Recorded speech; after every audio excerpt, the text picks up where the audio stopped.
ആദ്യത്തെ അപ്ഡേറ്റ് എന്ന് പറയുന്നത് ബീസ്റ്റ് ബ്രോക്ക് ലെസ്നറോട് ബന്ധപ്പെട്ടിരിക്കുന്ന ഒരു അപ്ഡേറ്റാണ്. നമുക്ക് എല്ലാവർക്കും അറിയാവുന്ന ഒരു കാര്യമാണ് ബ്രോക്ക് ലെസ്നറിൻ്റെ ഇപ്പോഴത്തെ അവസ്ഥ വളരെയധികം മോശമാണ്. നമുക്ക് എല്ലാവർക്കും അറിയാവുന്ന കാര്യമാണ്. കുറച്ച് ദിവസം മുമ്പാണ് ഞാൻ അപ്ഡേറ്റ് കവർ ചെയ്തതാണ്. അതായത് ബ്രോക്ക് ലെസ്നറിൻ്റെ മെർച്ചൻഡൈസ് എല്ലാം യൂറോ ഷോപ്പിൽ നിന്ന് WWE എടുത്ത് കളഞ്ഞെന്ന്. കൂടാതെ 90% ഡിസ്കൗണ്ട് WWE ഷോപ്പിലും ബ്രോക്ക് ലെസ്നറിൻ്റെ മെർച്ചൻഡൈസ് വിറ്റുകൊണ്ടിരിക്കുകയാണെന്നാണ് അറിയാൻ സാധിക്കുന്നത്. സോ WWE പെട്ടെന്ന് തന്നെ ഇതെല്ലാം ക്ലിയർ ഔട്ട് ചെയ്യാൻ നോക്കുകയാണ്. എന്തായാലും ഇപ്പോൾ WWE 2K24 പോസ്റ്ററിൽ നിന്ന് ബ്രോക്ക് ലെസ്നറിനെ റിമൂവ് ചെയ്തിരിക്കുകയാണ്. സോ ബ്രോക്ക് ലെസ്നർ എല്ലാ രീതിയിലും WWE നിന്ന് വിട്ടുപോയിക്കൊണ്ടേ ഇരിക്കുകയാണ്. എൻ്റെ ഒരു അഭിപ്രായം എന്ന് പറയുന്നത് ബ്രോക്ക് ലെസ്നറിനെ പോലെ ഒരു സൂപ്പർ സ്റ്റാറിനെ WWE വിട്ട് കളയാത്തതാണ് എന്തുകൊണ്ടും നല്ലത്.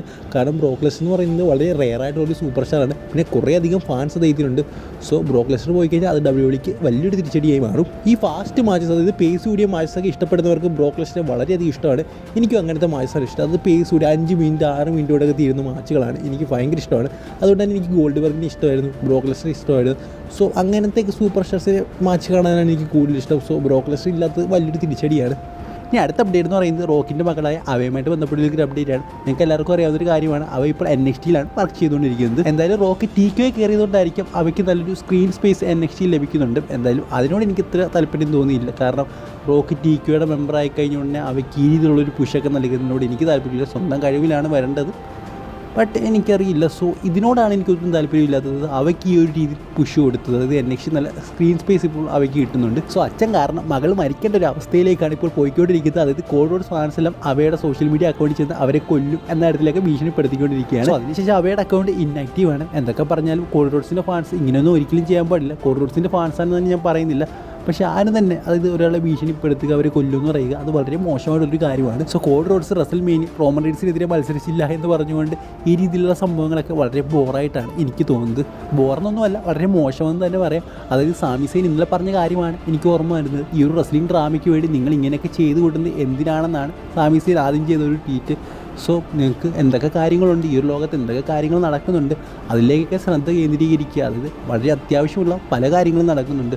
സോ ഇതുപോലുള്ള റെസ്ലിങ്ങുമായിട്ട് ബന്ധപ്പെട്ട റെസ്ലിംഗ് എന്ന് പറയുന്നത് ഇമ്പോർട്ടൻ്റ് ആണ്. സ്റ്റോറി ഫോളോ ചെയ്യുന്നവർക്ക് അതെല്ലാം ഇമ്പോർട്ടൻ്റ് ആണ്. പക്ഷേ ട്രെൻഡിങ്ങിൽ ഒന്നാമത് വരിക, ഈ രീതിയിൽ മറ്റുള്ളവർ ഇൻസൾട്ട് ചെയ്യുക, അത് വളരെ മോശമായിട്ടുള്ള കാര്യമായിട്ടാണ് എനിക്ക് തോന്നിയത്. ഇനി അടുത്ത അപ്ഡേറ്റ് എന്ന് പറയുന്നത് ഡെവമൽസർ പറഞ്ഞൊരു കാര്യമാണ്. അതായത് കോഡ് റോഡ്സിൻ്റെ ഫാൻസ് എന്തൊക്കെ ചെയ്താലും അത് റോക്കിൻ്റെ രോമത്തിൽ പോലും തൊടത്തില്ലെന്നാണ് ഡെവമൽസർ ഇപ്പോൾ. അതായത് റോക്കിനെ ഇത് ഒരു രീതിയിൽ അഫക്റ്റ് ചെയ്യാൻ പോകുന്നില്ല. റോക്ക് ഒരു രീതിയിൽ ഇതിനെ മൈൻഡ് ചെയ്യാൻ പോകുന്നില്ല. കോഡ് റോഡ്സ് ഫാൻസ് എന്ത് വേണമെങ്കിലും ചെയ്തോട്ടെ, ഈ ഒരു മാച്ച് തന്നെയായിരിക്കും റസൽമേനിയ 40 നടക്കാൻ പോകുന്നത്. അത് 100% കൺഫേമാണ്. WWE തീരുമാനം ഇത് തന്നെയാണ്. അതായത് അവർക്ക് റവന്യൂ ആണ് വലുത്, അവർക്ക് കൂടുതൽ പൈസ കിട്ടണം.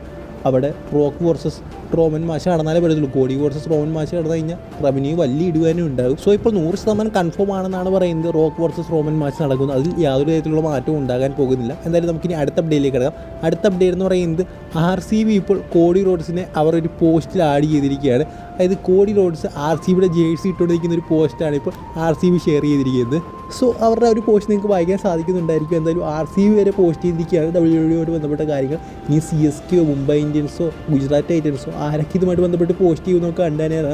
കാരണം ഇത് വലിയ ചർച്ചാ വിഷയമായിട്ട് പോയിരിക്കുകയാണ്. കോഡ് റോഡ്സിൻ്റെ ഈ ഒരു സംഭവം ഒരു കട്ട ബേബി ഫേസ് എന്ന രീതിയിലേക്ക് ഇപ്പോൾ കോഡ് റോഡ്സ് മാറിക്കൊണ്ടേയിരിക്കുകയാണ്. അടുത്ത അപ്ഡേറ്റ് എന്ന് പറയുന്നത് നമ്മളെല്ലാം കണ്ടൊരു കാര്യമാണ് ഇന്നത്തെ ഒരു എപ്പിസോഡിൽ. അതായത് കോഡ് റോഡ്സിൻ്റെ ഒരു ബാനർ ഉയർത്തിയിരിക്കുന്നത്. കോഡ് റോഡ്സിൻ്റെ ബാനറല്ല, V1 കോഡി എന്ന് പറഞ്ഞുകൊണ്ട് എഴുതിയിരിക്കുന്ന ഒരു ബാനർ. ഇത് ഫാൻസ് തന്നെ കൊണ്ടുവന്നതാണെന്നാണ് പലരും വിശ്വസിക്കുന്നത്. പക്ഷേ അങ്ങനെയൊന്നുമല്ല, ഇത് WWE തന്നെ അവർക്ക് നൽകിയതാണെന്നാണ് പറഞ്ഞു കേൾക്കുന്നത്.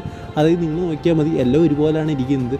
സോ പറഞ്ഞു കേൾക്കുന്നത് WWE അവർക്ക് കൊടുത്തതാണ്, അവർ കൊണ്ടുവന്നതല്ലെന്നാണ്. സോ WWE തന്നെ ഈ ഒരു സംഭവം ഹൈപ്പ് ചെയ്തുകൊണ്ടിരിക്കുകയാണ്. അതായത് കോഡി, അത് V1 കോഡി എന്ന് പറയുന്ന സംഭവം സോഷ്യൽ മീഡിയയിൽ എങ്ങനെ പോകുന്നു അതവർ WWE കാണിക്കുന്നു. സോ അത്രയേ ഉള്ളൂ. ഇനി അടുത്ത അപ്ഡേറ്റ് എന്ന് പറയുന്നത് നമ്മളെല്ലാവരും കണ്ട കാര്യമാണ്. ഇന്നത്തെ റോ എപ്പിസോഡിനകത്ത് കോഡ് റോഡ്സിനെ ഡ്രൂ മക്കിൻ്റെയർ അറ്റാക്ക് ചെയ്യുന്നത്. എന്തായാലും അത് കഴിഞ്ഞപ്പോൾ പുറത്ത് വരുന്ന അപ്ഡേറ്റ് എന്ന് പറയുന്നത് എലിമിനേഷൻ നമ്പർ നടക്കാൻ പോകുന്ന മാച്ചാണ് Drew McIntyre versus Cody Rhodes match എന്നാണ് നമുക്കറിയാൻ സാധിക്കും. പിന്നെ ഗുന്തറും ജെയ്യൂസും തമ്മിലുള്ള മാച്ച് എലിമിനേഷൻ ചെയ്യാൻ വേണ്ടി നടക്കുമെന്ന് പറഞ്ഞു കേൾക്കുന്നു. പക്ഷേ എടുത്ത് പറയേണ്ട ഒരു കാര്യം എന്ന് പറയുന്നത് ഗുന്തറിനെ നമുക്കറിയാം ഓസ്ട്രേലിയയിലേക്ക് പോകാൻ പറ്റത്തില്ല, എന്തോ വിസ ഇഷ്യൂ ഒക്കെ ഉണ്ടെന്ന് പറഞ്ഞു കേൾക്കുന്നു. സോ അതൊക്കെ മാറിയോന്നറിയില്ല. പക്ഷേ ഇത് നമ്മൾ റോ എപ്പിസോഡിലും കണ്ടെയാണ് അങ്ങനെ ഒരു മാച്ച് നടക്കാനാണ് സാധ്യത കൂടുതൽ. എന്തായാലും നമുക്ക് കണ്ടു തന്നെ അറിയാം വിസ ഇഷ്യൂ ഒക്കെ മാറിയെന്നാണ് എനിക്ക് തോന്നുന്നത്. സോ WWE ഒഫീഷ്യലായിട്ട് പറയുമ്പോൾ നമുക്ക് എല്ലാം വ്യക്തമാകും. സോ ഈ ഒരു വീഡിയോ ഇത്രയുള്ളൂ. നിങ്ങൾക്ക് ഇഷ്ടപ്പെട്ടെങ്കിൽ ഇത് ഇഷ്ടപ്പെട്ട തീർച്ചയായിട്ടും ലൈക്ക്, സബ്സ്ക്രൈബ് ഒക്കെ ചെയ്യുക. അടുത്ത വീഡിയോയിൽ കാണുന്നവരെ ഗുഡ് ബൈ.